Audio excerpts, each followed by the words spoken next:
ভাই কি রে? ভাই কাহিনী শুনছেন? না, কি হয়েছে বলো। ভাই এই যে বৈষম্য বিরোধী ছাত্র আন্দোলন হলো না, সেখানে কেন্দ্রীয় একটা সমন্বয়ক ছিল সাদেক কাইয়ুম, সম্ভবত ওর নাম এটা আর কি। ওই নাকি ভাই ঢাকা বিশ্ববিদ্যালয়ের ছাত্র শিবিরের সভাপতি। কি সত্যি? হ্যাঁ ভাই, ইভেন ও নাকি ওর ডিপার্টমেন্টে থার্ড হ্যাঁ। অনার্স মাস্টার্সে। ওইটাই না ভাই, ঢাবি শিবিরের সেক্রেটারি কে জানেন? কে? জসিমউদ্দিন হলের ডিবেটিং ক্লাবের সভাপতি।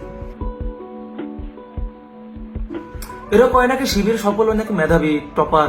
আমার কথা হচ্ছে যে ভাই, আপনার ডিপার্টমেন্ট আজকে রেজাল্ট দিল না, হ্যাঁ। আপনার ডিপার্টমেন্টে যে ছিল থার্ড হয়েছে ও তো শিবির। আবার কিন্তু আপনি ফার্স্ট হয়েছেন।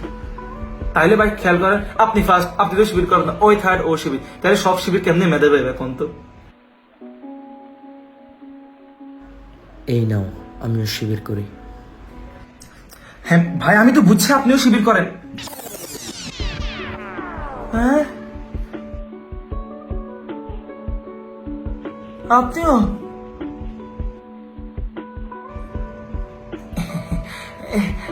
মানুষ মাত্রই শিবির।